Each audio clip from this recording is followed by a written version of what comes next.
바빌론의 부자 아카드의 지혜는 수천 년 전의 이야기지만 그 가르침은 지금도 살아 숨쉽니다.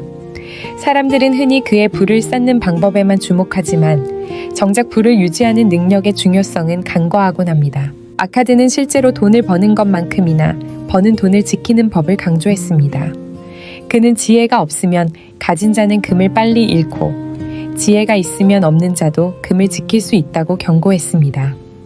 비즈니스 인사이더 역시 같은 맥락에서 얼마를 버는지가 아니라 얼마를 지켜내느냐가 중요하다고 요약한 바 있습니다.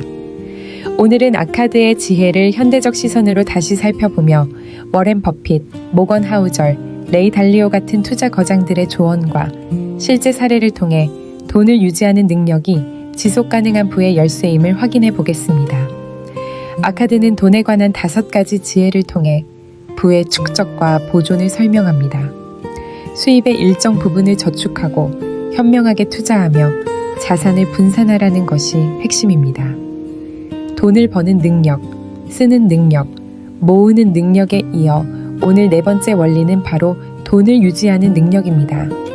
돈을 지키지 못한다면 앞서 배운 모든 노력은 한순간에 사라집니다. 그는 특히 조심스러운 투자자에게 부가 머문다고 강조했습니다. 아카드는 금은 조심스러운 소유자의 보호 아래 머무른다고 말했습니다. 즉, 투자를 결정할 때는 반드시 신중해야 하며 잃어도 괜찮다는 식의 태도를 경계해야 한다는 뜻입니다. 실제로 그는 원금이 안전하게 회수될 수 있는지 철저히 살피라고 충고했습니다. 단기 고수익의 유혹에 휩쓸리기보다 위험을 감수하되 자산을 지키는 데 최우선을 두라는 것입니다. 아카드는 바빌론의 성벽을 비유로 들었습니다. 도시를 지키는 성벽처럼 불필요한 지출을 막고 현명한 결정을 내려야만 부를 지킬 수 있다고 말했습니다. 돈은 허술하게 쌓아 올린 탑이 아니라 철저히 방어된 요새와 같아야 합니다. 여러분은 지금 자신의 자산을 지킬 요새를 단단히 쌓고 계신가요? 오늘날 세계적 투자 대가들도 같은 교훈을 전합니다. 워렌 버핏은 자본 보존을 투자 원칙의 최우선으로 삼습니다. 그는 첫째 규칙, 절대 돈을 잃지 마라. 둘째 규칙, 첫째 규칙을 잊지 마라고 말했습니다. 또한 심사숙고 없이 도박하듯 투자하지 말고 반드시 이해할 수 있는 사업에만 투자하라고 조언했습니다. 즉, 아카드가 말한 조심스러운 소유자와 똑같이 버핏도 무리한 투자와 투기를 경계해야 한다고 강조합니다. 돈을 잃는 것은 가장 큰 바보짓이라는 그의 경고는 아카드의 가르침과 그대로 맞닿아 있습니다. 행동경제학자 모건 하우절은 부의 유지에서 절제와 위험 대비를 강조합니다. 그는 부자가 되는 방법은 수백만 가지가 있지만 부를 지키는 방법은 단 하나, 절제와 경계심의 결합이라고 말합니다. 또한 그는 모든 금융 계획은 반드시 어긋날 수밖에 없으니 안전마진을 반드시 확보해야 한다고 강조합니다. 예기치 못한 위기나 큰 지출이 발생해도 자산이 흔들리지 않도록 대비하라는 뜻입니다.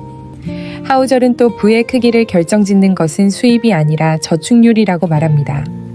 아무리 큰 수입을 올려도 소비가 그것을 초과하면 부는 결코 유지될 수 없습니다. 여러분은 월급에서 일정 비율을 반드시 저축하고 계신가요? 아니면 불안 속에서 매달 소득을 전부 소모하고 있진 않으신가요? 글로벌 투자자 레이 달리오는 위기 대응력을 강조합니다. 그는 자산을 여러 영역에 분산 투자하여 어떤 상황에서도 손실을 줄일 수 있도록 권합니다.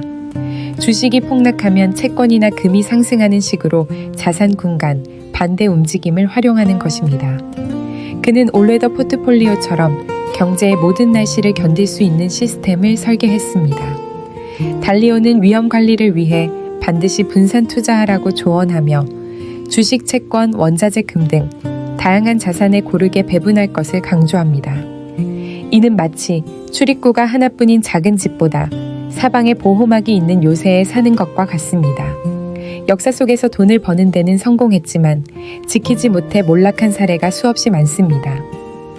복싱 선수 마이크 타이슨은 약 4억 달러를 벌었지만 사치와 세금 문제로 2003년 파산을 신청했습니다.